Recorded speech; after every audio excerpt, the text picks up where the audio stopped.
On va commencer ce nouveau webinaire donc, qui sera consacré aujourd'hui euh, aux verres de phosphate. Donc, après avoir vu des verres spécialisés la semaine dernière sur les verres de chalcogénure, là, on va aborder d'autres types de verres un petit peu plus spécialisés.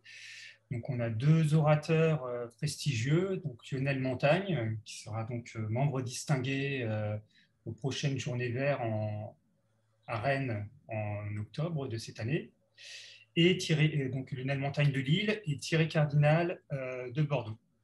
Donc, on va d'abord passer la parole à Lionel, qui va donc nous présenter quelques généralités sur les verres de phosphate. Voilà, merci Laurent pour cette introduction. Bonjour à toutes et tous. J'espère que vous voyez mon écran. A priori, ça doit aller. Je voudrais remercier tout d'abord l'USTV de nous avoir invités, Thierry et moi, à parler de cette famille de verres un peu particulière, donc les verres de phosphate. Donc, on a proposé de faire une présentation en deux temps. Donc, je vais tout d'abord balayer de manière un petit peu générale cette famille de verres, essayer de vous expliquer quelles sont ces spécificités par rapport à d'autres verres qu'on connaît mieux, notamment les verres de silicate, et vous montrer que bien que ce soit des verres particuliers, ils connaissent un certain nombre d'applications. Et dans un deuxième temps, justement, donc Thierry fera un focus sur un domaine un peu particulier d'application dans le domaine qui exploite les propriétés optiques de ces verres-là. Alors voilà, donc alors tout d'abord, retournons aux bases un petit peu, c'est toujours utile. Donc ce sont des verres qui sont basés sur des enchaînements de tétraèdres PO4. Alors, le phosphore, par rapport au silicium, donc, a une particularité, c'est qu'il est 5+, comme vous le savez tous. Et donc, c'est ce qui lui permet d'adopter une configuration tétraédrique, mais qui fait aussi que, de ce fait-là, il y a des électrons pi qui se retrouvent sur les liaisons phosphore-oxygène.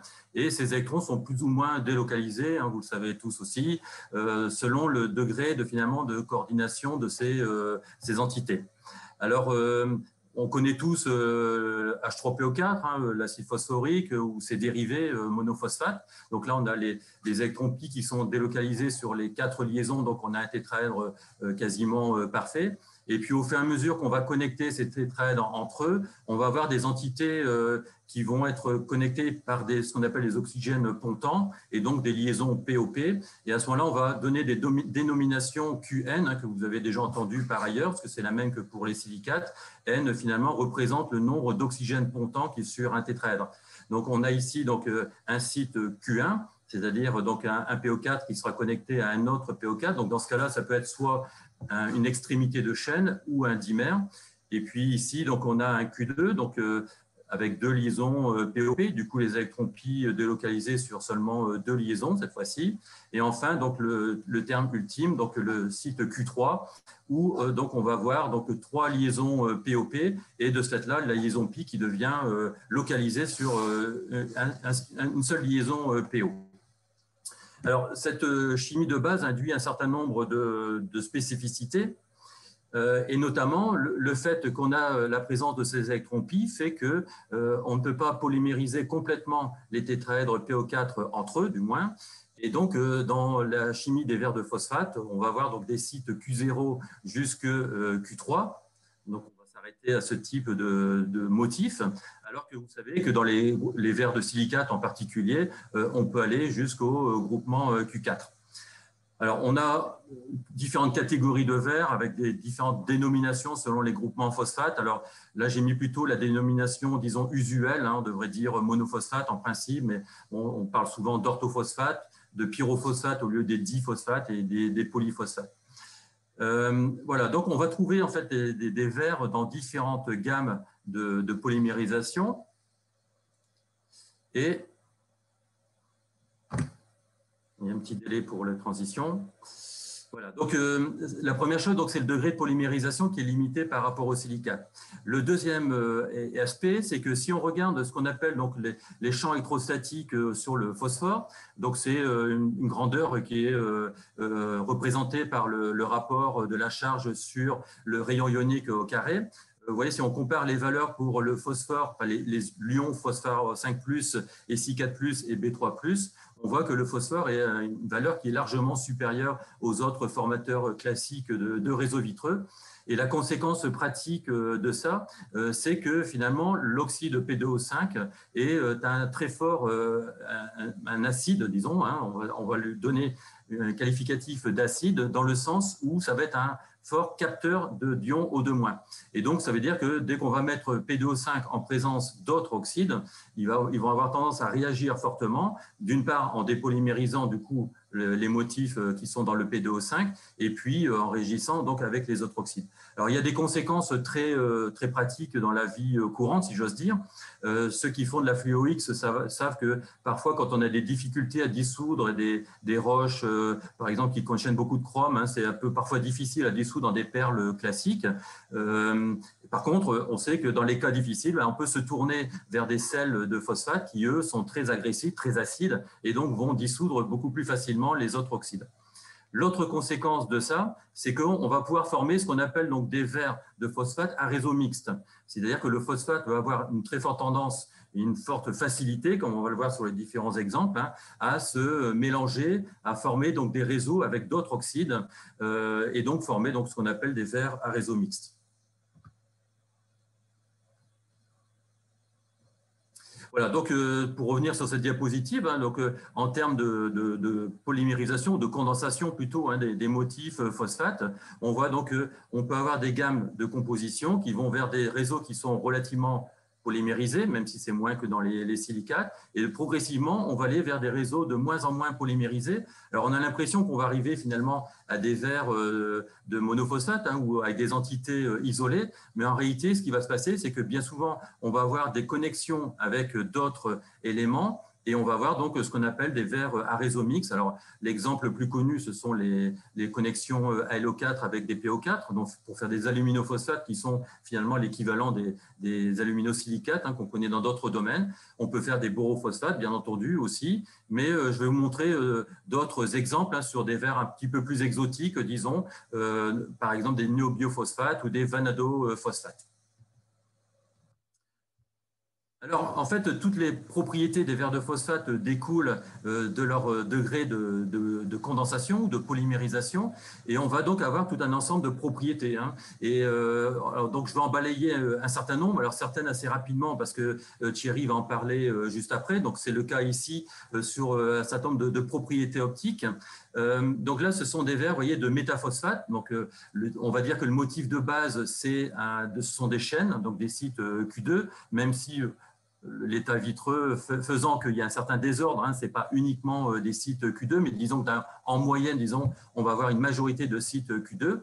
Et typiquement, dans des verres de métaphosphate de barium, on peut dissoudre une certaine quantité d'oxyde de niobium, de néodyme, excusez-moi, de néodyme, et conférer à ces verres des propriétés laser hein, sur lesquelles Thierry reviendra. Simplement, ce que je voudrais dire ici, c'est que pourquoi ces verres de phosphate ont été choisis comme matrice pour les néodymes, c'est simplement que comme on a des propriétés acides extrêmement fortes, on va être capable de dissoudre des quantités significatives, en tout cas suffisantes, hein, de néodymes, mais en évitant tout effet d'agrégation des ions néodymes qui seraient néfastes pour les propriétés optiques.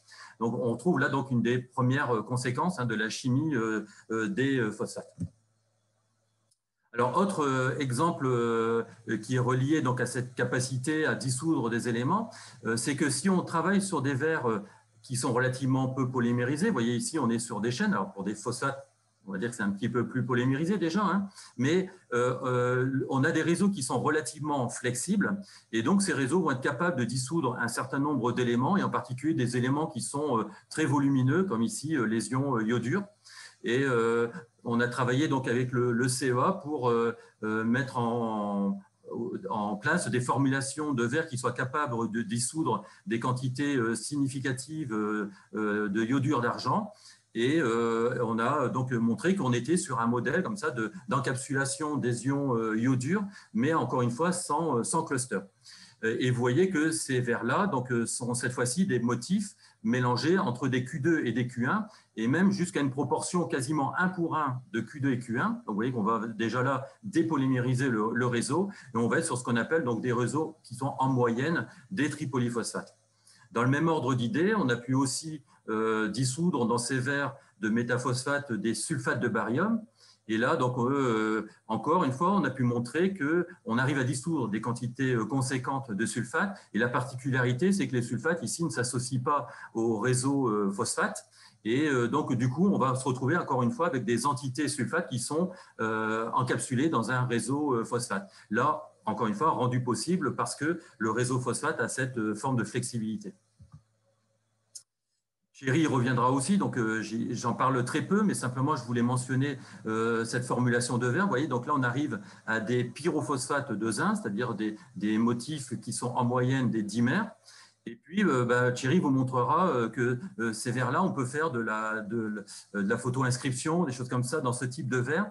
Et simplement pourquoi? Parce que finalement, on a un réseau qui est extrêmement flexible et qui devient relativement sensible pour pouvoir faire des nanoclusters d'argent, enfin les faire précipiter au sein de ces matrices vitreuses à partir d'une inscription laser. Alors, maintenant, les conséquences de ces réseaux qui sont relativement dépolymérisés, on voit qu'il y a un certain nombre d'avantages. Par contre, il y a des inconvénients. Alors, il y a quand même une caractéristique aussi qui est liée à ce faible degré de polymérisation, c'est que typiquement, ce sont des verres qui vont avoir des basses TG, des basses températures de transition vitreuse. Typiquement, vous voyez, on est sur des valeurs qui sont entre 250 et 400 degrés, c'est en moyenne. Mais on a aussi des verres, alors ils sont un peu particuliers, c'est vrai, hein, des verres de fluorophosphate. Donc, au lieu d'avoir uniquement des liaisons PO, là, on va pouvoir avoir des liaisons PF. Donc, vous voyez qu'avec des PF, on va encore diminuer le degré de polymérisation du verre. Et là, on va avoir quasiment des températures de transition vitreuse qui vont être très proches de l'ambiante. Donc, vous voyez, des verres vraiment très particuliers. L'autre caractéristique aussi, c'est que, mais c'est lié, hein, c'est bien connu finalement, c'est que finalement, ce sont des verres qui vont avoir des coefficients d'expansion thermique relativement élevés. Et typiquement, vous voyez, il y a des valeurs qui vont s'échauder entre 10 jusqu'à 25 en 10,6 par Kelvin.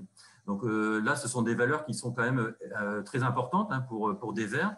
Et ça a permis de faire des joints de scellement avec des matériaux particuliers dans le domaine de l'électronique, et en particulier donc, des joints avec des alliages à base de cuivre et surtout d'aluminium. Hein, donc ça a été beaucoup développé dans les années 80-90 notamment. Au labo, on avait fait également des joints de scellement. Vous voyez ici, donc, alors là, c'est un verre de composition un petit peu particulière parce que vous voyez, il y a aussi du V2O5 et du BI2O3 dans cette composition-là. Mais on était aussi là sur un joint de scellement entre de l'inox qui est à peu près avec des coefficients de dilatation de 16 à 17. Et le but, c'était de faire une jonction avec une céramique à base d'oxyde de bismuth que vous voyez là à droite, dont le coefficient de dilatation était aussi hein, de l'ordre de grandeur de 16 à 17. Alors maintenant, voilà ces caractéristiques. Malheureusement, il y a aussi un inconvénient, mais tout est lié hein, finalement.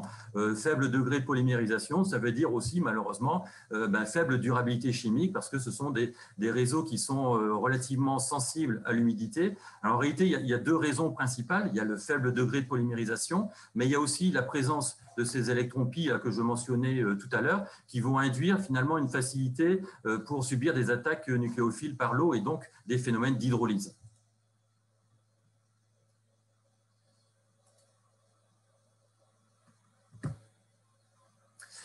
Alors, faible durabilité chimique, hein, bon, ça, on peut se dire, du coup, pas beaucoup d'applications. On a vu les joints de scellement pour l'électronique, bon, c'est quand même des milieux qui, en général, ne sont pas trop humides, donc ça ne pose pas de difficultés particulières. Il y a aussi des domaines, finalement, où on est intéressé d'avoir une durabilité chimique qui ne soit pas trop élevée. Et vous voyez, par exemple, ici, sur cette diapositive, donc, un exemple de verres de phosphate qui ont été développés pour contribuer au relargage d'oligo-éléments qui sont donc dispersés hein, sur des terres agricoles qui sont déficitaires dans ces oligo-éléments. Donc, vous voyez, ce sont des compositions à base de phosphate, de K2O, CaO, MgO, hein, donc des éléments classiques des engrais, hein, finalement, mais dans lesquels ils ont ajouté encore en plus des oligo-éléments. Et donc là, c'est évidemment la propriété d'altérabilité qui est exploitée. Autre exemple aussi où le fait que les verres de phosphate sont altérables peut être intéressant, c'est dans le domaine des biomatériaux. Alors, certains de ces biomatériaux doivent être durables et pérennes hein, quand on les implante dans le corps humain, mais il y a d'autres applications où on souhaite que les matériaux soient résorbables. Et à ce moment-là, évidemment, les phosphates peuvent être des matériaux de choix. Alors, pour deux raisons, là aussi, alors pour leur résorbabilité intrinsèque, évidemment, mais aussi par le fait que les phosphates de calcium sont les constituants naturels des eaux et donc très propices pour faire des biomatériaux. Alors, cela dit, hein, il y a des compositions très variables dans ce domaine des biomatériaux. Ça peut être aussi des silicophosphates ou des phosphates de titane, par exemple. Et puis enfin, donc une dernière application sur le fait que les verres de phosphate soient altérables, ça peut être intéressant. Une application que vous connaissez peut-être dans votre quotidien, vous avez peut-être déjà vu cette publicité, ou vous avez certainement déjà constaté que des verres au lave-vaisselle parfois deviennent opaques. Alors, ce n'est pas des questions de calcaire, hein, comme on l'entend parfois, c'est une dégradation du verre, une attaque du verre par les produits de lavage que vous mettez dans votre lave-vaisselle. Et donc, il y a un composé qui a été développé par, alors je fais un petit peu de pub au passage, tant pis, hein, mais Calgonite, hein, le diamant de Calgonite, vous pouvez aller voir au supermarché, hein, ça se vend un peu partout. Et alors, c'était une petite boîte en plastique en réalité, mais si vous regardez à l'intérieur, il y a un morceau de verre. Et ce morceau de verre, bah, c'est ni plus ni moins qu'un verre de phosphate de zinc qui va apporter donc deux effets. Quand ce verre va se dissoudre au cours des lavages, alors ça tient typiquement une cinquantaine de lavages, et quand il se dissout, ben, il libère du zinc, d'une part. Alors, le zinc a la caractéristique de venir s'absorber à la surface des verres, mais cette fois-ci des verres de votre vaisselle, et empêcher la corrosion. Et puis, le phosphate, ben, ce sont des régulateurs de pH. Hein, ils jouent simplement le rôle de tampon de pH. Donc, voilà un double effet et d'où l'intérêt d'utiliser des phosphates de zinc altérables. Et pour l'anecdote, hein, c'est un des verres qui a la plus forte valeur ajoutée au niveau industriel, hein, parce que vous voyez, quelques grammes de verre ici coûtent à peu près 4 ou 5 euros selon le supermarché où vous allez, n'est-ce pas?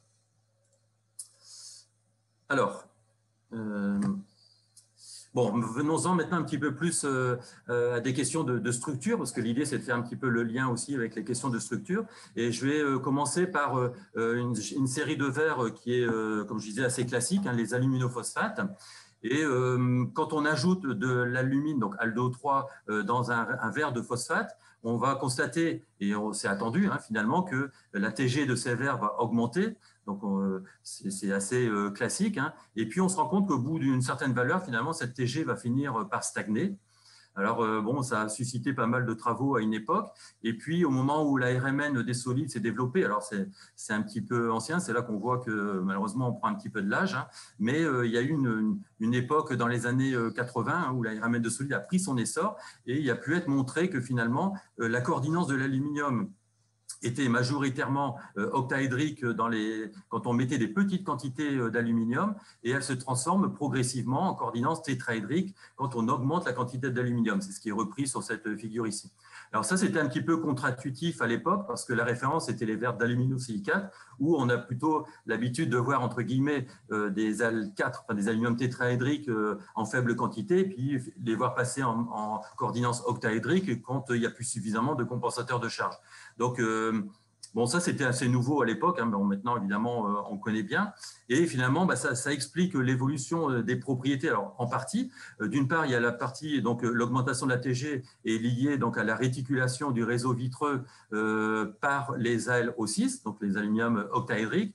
Et puis, finalement, quand on arrive avec une certaine quantité d'aluminium, on va voir juste après qu'on n'arrive plus à assumer la coordinance octaédrique de l'aluminium et du coup, on va devoir passer avec des aluminiums tétraédriques et ça s'explique hein, pour des questions de disponibilité de liaison, finalement, ce qu'on appelle donc les concepts de valence unit.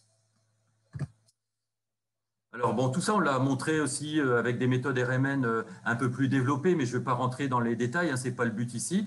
Alors, on utilise ce qu'on appelle la boîte à outils de la RMN hein, qui permet donc de caractériser le réseau vitreux. Donc, on peut observer le réseau phosphate directement par la RMN du phosphore, le réseau de la réticulation par l'aluminium en regardant l'aluminium, comme je l'ai montré juste avant.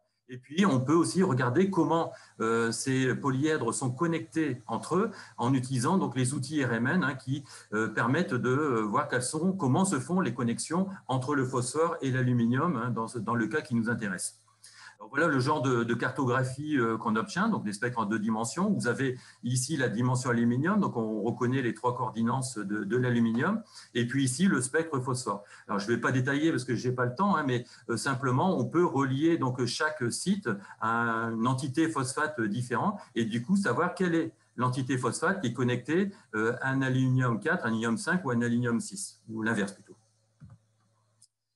Voilà, donc là aussi, je ne rentre pas dans le détail, mais on peut donc essayer de voir quels sont les motifs qui sont présents dans le réseau vitreux et relier ça à l'évolution des propriétés. Donc, on sait par exemple que ce motif qui est ici, donc c'est un Q1, donc un phosphore connecté à un autre tétraèdre phosphore via un oxygène pontant, mais qui est relié à 2 groupements ALO6, donc à 2 octaèdres ALO6. Voyez, donc, on est capable comme ça de dénombrer site par site. Alors, j'ai évoqué donc les questions d'unité de valence tout à l'heure. C'est un petit calcul très simple qui permet d'expliquer cette évolution de la coordinance. Finalement, donc l'unité de valence sur des aluminiums octaédriques, donc c'est 3 sur 6, donc 3 plus répartis sur 6 liaisons, donc ça fait 0,5. Et pour un aluminium 4, on est 3 sur 4, donc 0,75. Si on regarde pour des Q2, on va avoir donc des unités de valence qui vont être réparties donc entre 2 POP et 2 PO-, avec la délocalisation des électrons pi, bien entendu, toujours. Mais donc, ça va faire une unité de valence de 1,5 et 1,25 sur les sites Q0. Donc, vous voyez que du coup, quand on démarre sur des métaphosphates et qu'on met un peu d'aluminium, finalement, on va avoir des sites Q2 qui apportent 1,5 unité de valence, on voit du coup tout de suite que c'est forcément AL6 qui est favorisé, disons, en termes de coordinance dans ce type de composition. Et progressivement, quand on va dépolymériser, donc augmenter de plus en plus la quantité d'aluminium, on va donc avoir des sites Q0 avec une unité de valence de 1,25 qui du coup s'accommode mieux des ALO4 à 0,75. Voilà, donc en termes d'application pour ce type d'aluminophosphate, il y en a un certain nombre. On a vu tout à l'heure des verres de scellement. En réalité, ce sont à la base des aluminophosphates. On a travaillé également, alors ce n'est pas tout à fait des verres, mais sur des matériaux aluminophosphates qui sont utilisés dans le domaine aéronautique pour la protection de matériaux carbonés. Alors, ce que je vous ai montré sur la réticulation du réseau par des polyèdres d'aluminium, eh bien, on peut l'avoir sur d'autres types de verres. Et il y a donc toute une équipe aux États-Unis qui a travaillé sur des verres similaires aux aluminophosphates, mais avec du fer. Donc là, on va avoir des polyèdres de fer, vous voyez, qui relient les entités phosphates, disons, qui peuvent être ici, comme par exemple des dimères. Et ce qui est remarquable avec ces verres-là, c'est qu'ils sont tellement réticulés, c'est qu'on contrecarre finalement la faible durabilité des entités phosphates et on arrive à faire des verres qui sont extrêmement durables, à tel point qu'ils ont été développés pour pouvoir encapsuler ou dissoudre des déchets nucléaires. Et donc durabilité, mais aussi, et vous vous en souvenez, on peut encapsuler des déchets nucléaires en quantité importante parce que ce sont des verres qui restent très acides et donc capables de dissoudre des grandes quantités d'hétéroéléments ou d'éléments de déchets radioactifs. Bon, là, je vais passer rapidement aussi parce que Thierry y reviendra également. C'est un travail qu'on a fait d'ailleurs en collaboration ensemble sur des verres de niobiophosphate. Donc là, sur le même principe que ce que je vous ai écrit sur les aluminophosphates, ce sont des polyèdres de nobium qui vont faire la réticulation avec le réseau phosphate. Alors, ce qui était assez amusant dans ces verres-là, c'est que Thierry avait observé que pour des faibles quantités, l'indice de réfraction non linéaire augmentait relativement peu, puis on avait un espèce d'effet de seuil comme ça, où on voyait cet indice augmenter fortement. Donc, on avait commencé par caractériser le réseau phosphate, et puis vous voyez qu'entre les valeurs expérimentales et les valeurs théoriques qu'on pouvait calculer par un simple modèle de dépolymérisation, visiblement, ça ne marchait pas du tout. Et finalement, on a utilisé l'ARMN de l'oxygène et l'ARMN du nobium, bien entendu, et on a pu montrer que finalement, la réticulation de ce réseau vitreux se faisait à la fois par des liaisons PONB, comme on a classiquement avec des aluminophosphates, mais aussi et quand on arrivait donc dans les fortes valeurs d'indices non linéaires, par une polymérisation ou une agrégation finalement des octaèdres NBO6 entre eux, et c'est ça qui faisait donc les propriétés particulières de ces verres. Voilà, puis un dernier exemple avant de céder la parole à… excusez-moi, je regarde l'heure en même temps. Juste un dernier exemple sur les vanadophosphates.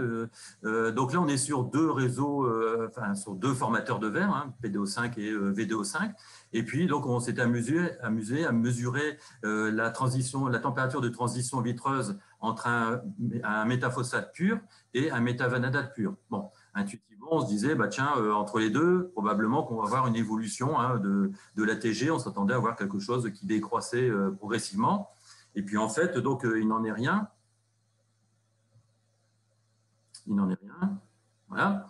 Il n'en est rien. Vous voyez que sur différentes compositions, finalement, et sur celle que je vous ai montrée juste avant, hop, j'ai perdu mon pointeur, voilà. Sur celle que, ici, vous voyez, en fait, on a en réalité une augmentation de la transition vitreuse qui passe par un maximum pour redescendre. Donc là aussi, je ne vais pas avoir le temps d'expliquer tout en détail, mais on avait utilisé la RMN pour montrer qu'on est sur donc, des enchaînements là aussi de phosphate et de vanadate. Donc ça, c'est une des premières choses. Deuxième chose, si on regarde la RMN du vanadium, alors elle est un petit peu plus compliquée, la RMN du vanadium, mais bon, néanmoins, on a pu montrer l'évolution de la coordinance du vanadium avec des polyèdres VO4, VO6, vous voyez, puis qui évoluaient vers des VO5. Et puis, donc, tout ça, ça nous a permis d'interpréter finalement l'évolution de ces propriétés, puisqu'on retrouve finalement l'effet réticulant des VO6, comme on l'a vu pour les ALO6 tout à l'heure. Et puis, progressivement, on revient vers un réseau vanadate qui va prendre le dessus, entre guillemets, sur le réseau phosphate et qui va donc induire cette diminution de la TG parce que les liaisons VO, finalement, sont plus faibles énergétiquement que les liaisons phosphate. Alors, point particulier dans ces verres-là, qui est intéressant à savoir aussi, c'est que ce sont des verres qui vont présenter des phénomènes de redox. C'est-à-dire que dans ces verres-là, donc majoritairement, on a des ions V5+, mais on peut avoir aussi des quantités de V4+. Alors, vous voyez, c'est quelques pourcents de ces V4+. On l'avait, alors, en RMN, on n'aime pas trop parce que c'est un élément paramagnétique. Donc là, heureusement, il n'y en avait pas trop. Mais on a pu montrer quand même que ça pouvait contribuer aussi à l'augmentation de la TG dans les premières compositions. Bon, voilà. Donc, un petit panel des effets de polymérisation de nos réseaux vitreux ou de copolymérisation de nos réseaux vitreux. Tout ça, on peut aussi le décrire dans le domaine des borophosphates. Il y a pas mal de travaux qui ont été faits dans ce domaine-là. Les phosphates de plomb, les phosphates d'étain, les molybdophosphates également, sont beaucoup utilisés pour faire des conducteurs ioniques, par exemple. Et puis enfin, les silicophosphates. Alors ça, c'est des verres très particuliers aussi, parce que là, on se retrouve avec deux éléments qui sont deux oxydes qui sont très acides. Et c'est assez intéressant de voir comment ils ne veulent pas s'associer finalement et produire donc des phénomènes de démixtion. Mais ça sera pour un autre épisode, comme on dit dans ces cas-là. Voilà, donc un petit résumé voilà, de ce que j'ai pu vous expliquer, j'espère pas trop rapidement, sur le lien entre finalement la polymérisation de ces réseaux vitreux et leurs propriétés. Et je vais pouvoir donc céder la parole à Thierry. Il est 13h29, donc je crois que j'ai rempli mon contrat. Oui, bravo Lionel, tu es dans les temps. Donc, merci, c'était un très beau survol qui montre toute la gamme des verres de phosphate et des applications qu'on peut avoir. Donc maintenant, on va passer la parole à Thierry qui va nous mettre sa présentation. Parfait. Donc, il va peut-être présenter des exemples un petit peu plus spécifiques et tourner autour de l'optique. Thierry, c'est à toi. Ouais, je repasse. Voilà. Vous la voyez? C'est bon? Oui. Très bien. Donc, merci, je remercie l'USTB pour me donner l'occasion de prendre la parole aujourd'hui. Et puis, je remercie aussi Lionel pour cette très belle introduction. de faire cette présentation. Donc, je vais parler plus spécifiquement donc, des verres phosphates et de l'optique. Et puis, pour commencer, alors, j'espère que ça passe. Ah, voilà. Donc, pour commencer, je vais passer je vais reprendre un peu la la planche donc, présentée Lionel. Effectivement, les phosphates sont moins polymérisés que les réseaux silicates, par exemple, mais c'est ce qui va permettre d'apporter en fait une solubilisation de métaux de transition, par exemple, et d'ions terres rares, à travers justement le fait qu'on puisse avoir des polyphosphates, qui sont plutôt des chaînes, ou alors des pyrophosphates, qui est le groupement tétraédrique phosphaté, et également donc, le Q0 qui va correspondre à un orthophosphate. Et donc cette variété en fait, de connexions va être très riche pour pouvoir façonner différents types de matériaux. Donc, en fait, donc, Lionel a présenté la RMN. La RMN est très, très puissante pour pouvoir décrire le réseau phosphate. On utilise aussi une autre type de spectroscopie qui est complémentaire, qui est le Raman. L'un des points intéressants dans le Raman, c'est qu'on peut couper un microscope et donc on peut aller regarder, faire des cartographies, par exemple, de modification de matériaux vitreux. Donc on va s'aider de la RMN pour bien comprendre le réseau. Et ici, comme vous le voyez, dans une spectroscopie Raman, comme je montre sur la planche, on va pouvoir distinguer parfaitement les Q2 qui vont sortir plutôt à 1150 cm-1 et les Q1 et les Q0. Donc ça va être une technique en optique qu'on va beaucoup regarder. Alors, au niveau de la durabilité, ça c'est un point que Lionel aussi a bien abordé. Hein. Il y a une problématique évidemment sur les phosphates avec ce problème d'hydrolyse. Et on peut voir ici, par exemple, sur un phosphate de zinc, d'argent qu'on avait fait au laboratoire, après plusieurs mois, 65 mois, 75 mois, on va voir en fait l'hydrolyse du matériau et on va avoir des phases, des phosphates de zinc hydratés qui vont se former et qui vont progressivement, donc on va progressivement voir disparaître le matériau vitreux. Et ça, on va pouvoir quand même agir sur ce type de composition en ajoutant en particulier de l'alumine ou de l'oxyde de gallium. Les deux ont pratiquement le même comportement, on l'a vu en RMN et en Raman. C'est-à-dire que l'alumine et le gallium vont, quand on rentre une petite concentration inférieure à 5%, vont rentrer plutôt sous la forme d'octèdres et vont relier en fait ces chaînes phosphatées. Et ensuite, au fur et à mesure qu'on augmente effectivement le taux d'alumine, on va passer sur des sites tétraédriques. Et là, on a en fait des matériaux qui peuvent avoir une excellente durabilité. L'autre point critique, quand on veut faire des matériaux phosphates pour l'optique, on veut des matériaux homogènes, une chimie homogène, on veut une homogénéité d'indice de réfraction. Pour les applications laser, c'est primordial. Et ensuite, comme je vais en discuter, on veut aussi avoir une dispersion des dopants ou des constituants du matériau, comme le niobium ou des ions de transition. Alors, on va passer pour la plupart de ces synthèses de verre phosphate en creuset de platine. On a une attaque claire du phosphate sur le platine, hein, côté oxydant, donc on peut retrouver du platine. On a la problématique des hydroxydes, on a la problématique des ions du fer, hein, qui peut engendrer des absorptions. Et en fait, on va devoir choisir différents types de matériaux de départ. Alors, on peut partir sur des polyphosphates type NaPO3, mais du coup, on rentre un sodium avec un phosphore. Ensuite, on a des composés à base d'ammonium. Et là, il y a toute la problématique de la décomposition avec une attention particulière à porter sur les conditions de synthèse. Quand on va dépasser 400 degrés, par exemple, on va avoir production d'hydrogène qui peut amener à la réduction. Donc voilà, donc il y a aussi une problématique importante autour de ces matériaux qui est le choix du matériau de départ pour la synthèse. Alors, en termes d'homogénéité, quand on regarde l'optique et en particulier la luminescence, ce qui est important, c'est de conserver cette luminescence. Donc là, je fais un petit rappel rapide de la luminescence et on va voir que la luminescence va nous aider à voir aussi comment on va pouvoir disperser, par exemple, un non luminescent dans la matrice. Donc, on excite un matériau, il y a une absorption et cette énergie est transférée vers un ion qu'on va dire activateur qui va émettre la lumière que l'on cherche à produire. Alors, si on regarde donc différents types d'ions luminescents, on va en général se tourner vers des transitions interdites parce qu'on veut stocker de l'énergie, par exemple dans un effet laser.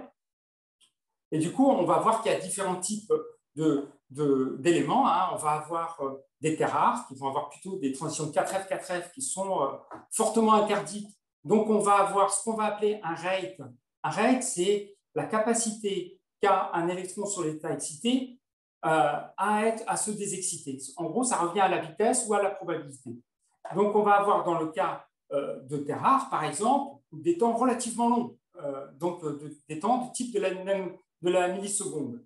Par contre, au fur et à mesure qu'on va se rapprocher de transitions plus autorisées, avec des règles de sélection autorisées, plus on va avoir des temps relativement courts qui peuvent atteindre, par exemple, pour des 4F 5D, pour l'europium 2, par exemple, 10 nanosecondes. Alors, face à ça, en fait, on va devoir lutter contre aussi d'autres types de désexcitation, et en particulier des excitations par des phonons. Et là, si on regarde les rates, les durées de vie en fait, sur les phonons, on se rend compte qu'on est de l'ordre de la cinquantaine de femtosecondes. Donc, on a là des choses qui sont ultra probables par rapport aux ions sur lesquels on va vouloir regarder la luminescence. Alors, là, c'est une petite planche pour rappeler un petit peu. Alors, vous vous rappelez, la terre rare, je vous ai dit, de l'ordre de la milliseconde, donc pour le rate. Et on va voir que, en fait, pour que la luminescence se fasse, qu'on ait une émission vraiment radiative, il va falloir en fait que pour les phosphates, là, typiquement, qu'on soit au-delà de 3 photons pour avoir la même transition. Donc, et ça, vous allez voir que ça va être aussi tout un guide qui va amener à choisir tel ou tel matériau et tel dopant en fait, pour les applications laser. Alors, une des grosses effectivement, application en France des phosphates dans l'optique, c'est le laser mégajoule avec ces polyphosphates dopés néodyme, donc qui servent à faire des amplificateurs. Donc, si on regarde un peu comment, schématiquement, comment fonctionne ce laser, on envoie une petite impulsion lumineuse dans le système, ici dans la section en rose, sur la planche. Dans cette section-là, en fait, on a les verres phosphates qui sont fortement excités avec des lampes flash et qui vont stocker de l'énergie pour amplifier le signal qui va arriver sur ces amplificateurs. Et ensuite, ce signal est acheminé vers une cible. Et avant d'atteindre cette cible, on a une conversion de fréquence pour arriver à des longueurs d'onde dans l'UV. Alors là, du coup, on revient sur la problématique des verres phosphates et de la désexcitation. Et l'intérêt des verres phosphates, c'est qu'on va pouvoir utiliser des lampes flash, par exemple, pour faire l'excitation dans les niveaux visibles, que vous voyez ici entre 10 000 et 20 000 cm-1. Donc, on va pouvoir exciter toute une collection de niveaux du néodyme et on va avoir une transition qui va s'opérer à 1064 nanomètres parce qu'on se retrouve avec un gap en énergie suffisant pour ne pas avoir de concurrence avec des effets non radiatifs. Et donc là, les phosphates sont très intéressants parce qu'on peut rentrer le maximum d'ions néodyme au sein du matériau et avoir une émission donc, efficace à la longueur d'onde intéressante, c'est la longueur d'onde infrarouge autour du 1 micron. Alors là, comment est-ce qu'on regarde un peu ça dans les matériaux? Je vous ai parlé du rate. Donc, on va regarder la vitesse de transition, la probabilité de transition. Et le mot rate en anglais est plus approprié. Ça représente vraiment une capacité à se désexciter rapidement. Donc, on a le rate radiatif, le rate non radiatif qui est directement en compétition avec le radiatif, et ensuite des pertes qui peuvent se faire par des groupements OH qui vont absorber, par des transferts et par ce qu'on va appeler des relaxations croisées. Et pour le néodyme, la plupart des transitions non radioactives se font par cross-relaxation, donc par relaxation croisée. C'est-à-dire qu'on va exciter un niveau dans le néodyme et la différence entre l'émission d'un photon et la réexcitation d'un néodyme proche conduit en fait à la perte de cette énergie sous la forme radiative. Et donc là, dans ces verres phosphates, la limite viendra essentiellement de la cross-relaxation, comme dans les autres matériaux d'ailleurs. Et du coup, là, ce qui est vraiment important, c'est d'avoir un matériau comme un polyphosphate qui va permettre d'avoir une dilution la plus efficace possible du néodyme pour qu'on n'ait pas d'ion néodyme proches l'un de l'autre. Alors, vous voyez ici, en fait, le protocole de synthèse de ces phosphates. Donc, je vous ai parlé, la problématique des produits de départ. Donc, on va d'abord passer par ce qu'on peut appeler un ciment et déshydrater, en fait, ces produits de départ. Et ensuite, passer par des phases de fusion et de traitement pour éliminer les OH, par exemple, et avoir ce qu'on a appelé un melting continu, c'est-à-dire une fusion continue avec un verre qui est déversé sur un tapis qui vient, et on voit ici le verre qui sort de la chaîne de four. Donc on voit un fort dopage, on est à quelques pourcents de néodyme, ce qui est vraiment conséquent pour des verres laser. Alors, il y a énormément de développement actuellement depuis les années 2000 pour essayer de, je dirais, transférer toute cette technologie qui a été faite sur le néodyme, sur ces plaques de verre relativement imposantes qu'on va retrouver dans le laser mégajoule, pour le transférer sur des fibres optiques. Et là, les matériaux phosphates sont relativement également aussi adaptés, en particulier les polyphosphates. Ils sont relativement stables, c'est-à-dire qu'on va pouvoir fabriquer une préforme, comme on peut voir sur la gauche. On va pouvoir fabriquer une préforme et doper fortement la préforme et la réchauffer au-dessus du TG pour en faire donc une fibre optique qui va reproduire la géométrie de la préforme par juste un procédé d'homothétie. Et on va pouvoir avoir des pertes qui sont... l'état de l'art est à peu près de l'ordre du dB du mètre, c'est-à-dire qu'on n'atteint pas le dB du kilomètre comme on peut avoir dans la silice, et là c'est principalement issu des protocoles de synthèse avec creuset de platine, etc., qui est complètement différent de ce qu'on peut faire sur des fibres télécom. Un autre aspect qui est intéressant, c'est d'aller regarder des géométries différentes, et là on a une préforme qui est faite à partir d'assemblage de blocs de verre, et tout ça pour essayer d'arriver à avoir des cœurs les plus larges possibles. Parce que le verre phosphate permet d'avoir relativement dopant sans avoir le problème de cross-relaxation, mais ce qui est aussi très intéressant, c'est d'avoir le cœur le plus large possible pour essayer de stocker le plus d'énergie au sein de ce cœur et d'avoir le maximum d'intensité laser. Alors, un autre type de verre phosphate qui est très, très regardé en optique, c'est les verres polyphosphates, métaphosphates, codopés ytterbium-erbium. Alors là, on a dans ce cas-là une situation totalement favorable pour pouvoir jouer sur l'absorption en même temps qu'on joue sur l'émission. Je vous ai dit, sur l'émission, du ion très rare, vaut mieux qu'il soit dilué. Donc, l'idéal, c'est de découpler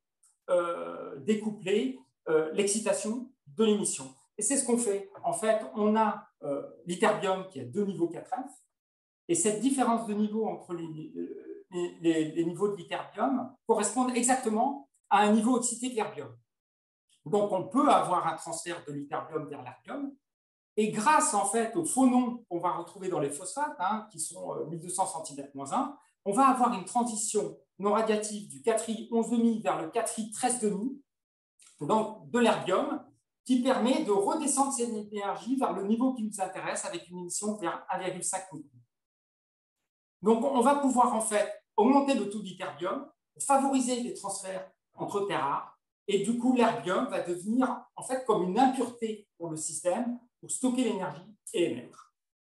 Alors, pourquoi cette longueur d'onde de 1,5 micron et comment dire, ces verres phosphates sont intéressants? Il s'agit essentiellement de faire des lasers de petite taille avec des longueurs d'onde qui soient ce qu'on appelle sécurité oculaire, c'est-à-dire qu'on est au-delà de 1,4 micron et que toute la lumière est absorbée dès la cornée. Donc, on n'atteint jamais la rétine.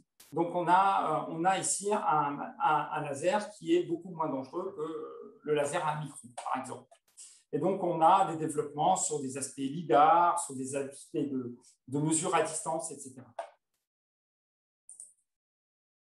Alors, il y a énormément de publications depuis les années 2000, justement, sur la conception d'architecture à base de ces verres phosphates pour cette émission dans le domaine qu'on va appeler de sécurité oculaire. Et on peut voir qu'on commence à atteindre des puissances laser relativement importantes, tant en régime continu qu'en régime pulsé. Alors, l'autre intérêt des verres phosphates, si on regarde les ondes de transition, c'est que pour les ondes de transition comme pour les ondes Tera, on va pouvoir diluer, comme l'a dit Lionel, on va pouvoir diluer en fait ces ondes de transition. Alors, une des premières applications, c'est le verre phosphate d'argent. C'est également un polyphosphate. Les polyphosphates permettent vraiment de disperser les espèces. Et c'est un polyphosphate dopé argent. Et en fait, c'est le badge que dans les services, dans les laboratoires, dans les services de rayons X, c'est les badges que les gens portent classiquement. À l'intérieur de ce badge, on a un petit verre phosphate. Et ce verre phosphate, lorsqu'il est irradié à des rayonnements ionisants, va former des trous et va capturer des trous et des électrons, des centres colorés. Et en particulier, la G2+ est un centre luminescent. Donc, en mesurant la luminescence de ces verres phosphates, on peut remonter à la dose à laquelle la personne a été exposée. Et en plus de ça, on peut également retraiter ce verre à quelques centaines de degrés pour éliminer en fait ces centres colorés. Donc, on peut réutiliser le badge. Alors, à Bordeaux, on s'est beaucoup intéressé justement à cette partie-là, mais on a voulu utiliser des lasers pour faire donc des structurations locales de ces ions argent.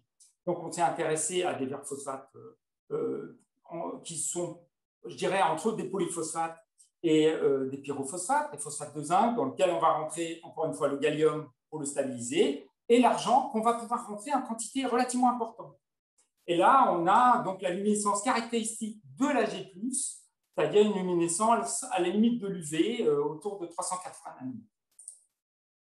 Alors là, le but du jeu, c'est d'utiliser un laser femtoseconde localement qui va pouvoir générer donc des paires électron-trous qui vont former des agrégats d'argent qui vont pouvoir avoir des propriétés optiques particulières. Alors, voilà, donc, qu'est-ce qui se passe quand on utilise un laser femtoseconde, qu'on focalise au sein de ce type de matériau? En fait, on a la production d'un gaz d'électrons. Ce gaz d'électrons va créer des paires électron-trous et on a également une élévation de température qui provoque une migration des ions Ag+ vers le bord de la zone d'interaction. Donc, on finit avec les agrégats en fait, sur le pourtour de la zone d'interaction. Et ces agrégats, en fait, sont fortement luminescents, maintenant plus dans l'UV comme les Ag+, mais dans le visible. Et du coup, on peut avoir une forte luminescence localisée pour une excitation dans le bleu et une émission dans le vert ou dans le rouge. Alors, ça fonctionne un peu comme un bateau qui se déplace sur l'océan, c'est-à-dire qu'on va pouvoir également déplacer le faisceau laser et en fait, on va avoir l'argent qui est repoussé sur les côtés avec la formation d'un cluster luminescent sur le pourtour de la zone irradiée. Donc, on peut fabriquer, par exemple, comme on voit ici, des serpentins luminescents. Alors, là encore, on peut se servir de l'optique pour faire un contrôle de qualité du matériau. Ce qu'on fait classiquement pour vérifier si un verre a une dispersion des ions argent, on ne va pas utiliser la luminescence, mais on va utiliser la gravure laser. Parce que comme on utilise des processus multiphotons qui sont très, très sensibles au carré de l'intensité lumineuse, eh ben, on s'aperçoit que lorsque le verre n'est pas homogène, ici, on va avoir des zones d'explosion. C'est-à-dire si on a des surconcentrations légères d'argent, on va avoir une accumulation de chaleur et une destruction du matériau. Et donc, suivant en fait, les types de composition, on va pouvoir optimiser notre matériau par aussi la gravure. Alors, on s'est intéressé en fait dans ce type de matériau en choisissant des systèmes simples, type Na2O, P2O5, Ga2O3. On aurait pu prendre l'alumine, on a pris Ga2O3, à l'effet du réseau sur la matrice. Alors, je vous rappelle, hein, donc, quand on va en fait rentrer du gallium en petite quantité, on va plutôt avoir le gallium sous forme d'octaèdre, et en grosse quantité, on va plutôt avoir des tétraèdres. On peut également jouer sur le sodium, et du coup, on peut passer en fait de réseaux plutôt polyphosphates, ici avec des enchaînements POP, à des réseaux plutôt orthophosphates, où le tétraèdre de phosphate est isolé au sein de la matrice. Ce qui est intéressant à regarder, c'est également la luminescence de l'argent avant irradiation dans ces matériaux. Et on s'est rendu compte qu'en fait, on avait deux types de luminescence. Une luminescence dans l'UV autour de 280 nanomètres qu'on retrouvait essentiellement dans les polyphosphates où l'argent est parfaitement dispersé. Et par contre, dans les orthophosphates, on avait une situation complètement différente avec la formation dès la synthèse du verre de paires d'argent. C'est-à-dire qu'on n'a pas réduction de l'argent, mais on a formation de cette paire qui va avoir une émission de lumière à la limite du visible. Et donc, on s'est rendu compte que, donc, après irradiation laser, on avait des comportements totalement différents. Dans les verres polyphosphates, on va plutôt générer des paires électrons-trous dispersés sur des argents, tandis que dans les orthophosphates, où on a ces paires, on va très très vite aller vers la formation de clusters stables et de luminescence importante. Donc, on voit bien aussi que le réseau va avoir un effet sur la dispersion des espèces, et que ça peut avoir un impact sur la fonctionnalité qu'on peut vouloir avoir au sein de ces matériaux. Donc, si on veut faire de la gravure laser avec des clusters, on va plutôt aller vers les orthophosphates. Si on veut plutôt faire de la dosimétrie, on va plutôt choisir des métaphosphates. Alors, on peut, à partir de la gravure laser, on peut avoir tout un panel de propriétés, j'en cite quelques-unes, la fluorescence. On peut aussi avoir la génération de seconde harmonique. On sépare des charges, donc on a un champ électrique au sein de la structure qu'on a irradiée. Hein. L'argent est parti du centre sur les bords, donc on a un champ électrique. Donc on a rompu la centrosymétrie, donc on a la génération de seconde harmonique. Et on peut aussi, par traitement thermique, par exemple, obtenir des nanoparticules ensuite, un traitement thermique au-delà de la transition vitreuse, ou alors directement en déplaçant le faisceau laser, on va faire des lignes sur lesquelles on va avoir ces clusters, et ces clusters ont la particularité d'augmenter l'indice de réfraction, de permettre d'augmenter l'indice de réfraction du milieu. Donc, on va pouvoir inscrire comme ça des guides d'ondes au sein du matériau qui vont pouvoir guider la lumière. Globalement, ce qu'on a pu montrer, c'est qu'on a un très bon guidage de la lumière entre 600 nanomètres et 1,5 micron. Alors, l'autre point intéressant, ces verres phosphates, comme l'a dit Lionel, sont très oxydants. Donc, en fait, quand on met de l'argent dans ce matériau, on va pouvoir le refaçonner, on va pouvoir faire de la mise en forme.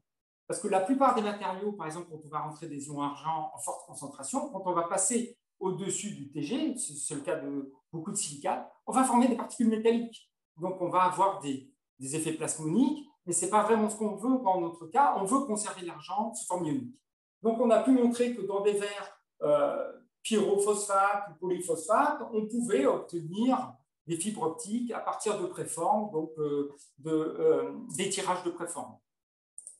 Et on a montré également que, ici c'est sur un ruban, donc une fibre ruban, qu'on pouvait avoir les mêmes capacités d'écriture, de fonctionnalité dans le matériau que celles qu'on peut avoir en fait dans un verre phosphate classique élaboré par Tran. Alors, l'autre point, comme je vous l'ai dit, intéressant, c'est qu'on peut rentrer des ions de transition. Donc, je vous ai parlé de l'argent, mais on peut rentrer tout un panel d'ions de transition, comme a dit Lionel, on peut rentrer du nobium. Quand on rentre du nobium, on va augmenter la non-linéarité optique, c'est-à-dire la capacité qu'a le matériau à faire varier son indice en fonction de l'intensité lumineuse. Donc, l'indice de réfraction n'est plus une constante, il est fonction de l'intensité lumineuse. Donc, on peut voir qu'on a ici différentes propriétés qui vont varier, l'indice de réfraction, et on va aussi fortement modifier la transition vitreuse, c'est-à-dire que quand on passe, par exemple, comme dans un CAP au 3-2 fois, dans lequel on va mettre 60% de nobium, on va avoir un verre extrêmement durable qui ne va pas se dissoudre dans l'acide chlorhydrique, par exemple, et qui va avoir des P3 relativement élevés. Alors, ce type de matériau, en fait, comme l'a dit Lionel, hein, au départ, on a les octèdres qui se mettent de façon dispersée un peu dans le réseau phosphate. Il va rompre les chaînes. Et ensuite, plus on monte le taux de nobium, par exemple, plus on va avoir en fait des chaînes d'octaèdres. Et à la fin, on finit par avoir des blocs d'octaèdres qui vont ressembler beaucoup à ce qu'on peut retrouver dans des bronzes de tungstène. Alors ça, on le voit bien en ramant, avec vraiment des vibrations ramant ici à 650 nanomètres, caractéristiques de ces blocs d'octaèdres. Alors, encore une fois, ce qui est intéressant dans ce type de matériau, c'est que le réseau phosphate s'adapte progressivement à l'entrée du nobium, et ce qui permet d'avoir une résistance à la cristallisation relativement élevée, qui nous permet, par exemple, maintenant, d'avoir des fibres optiques par réchauffement très fort, encore une fois, sans formation de cristalline.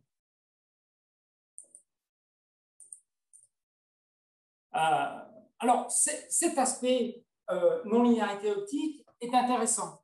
Je parlais là du gain ramant, par exemple. Le gain ramant, c'est quoi? C'est que le matériau, quand l'intensité de lumière est importante, va avoir la capacité, en fait, de mélanger deux fréquences à condition qu'il puisse associer un mode de vibration.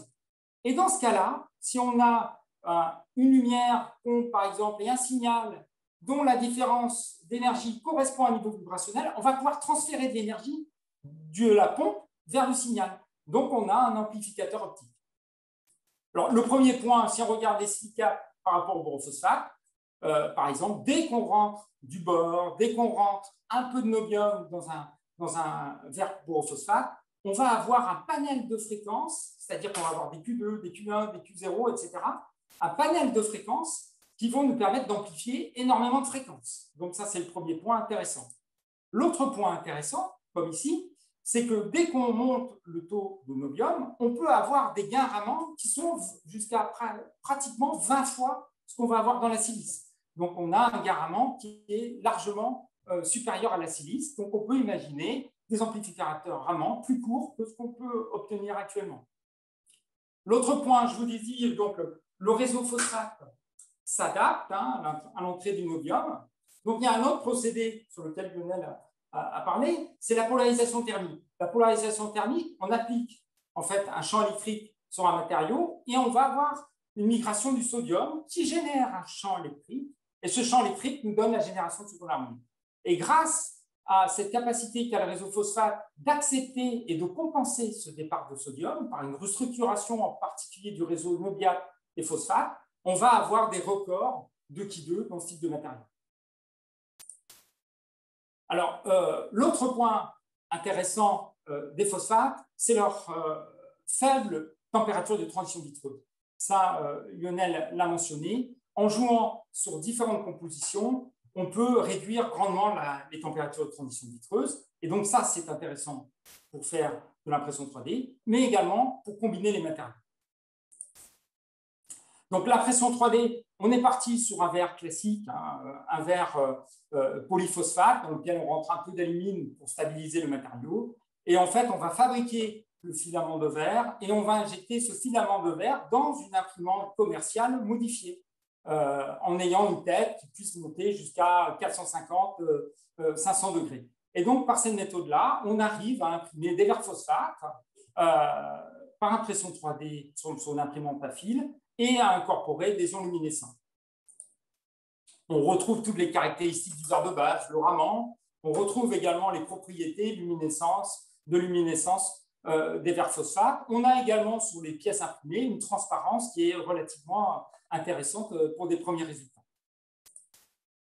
Alors, l'autre point intéressant et les développements intéressants, c'est le fait que les verres phosphates, on peut leur abaisser le TG. Donc, Lionel disait, sur des P2O5 SNF2, par exemple, sur des systèmes comme ça, on peut arriver à des températures de l'ordre de TG, de l'ordre de la température ambiante.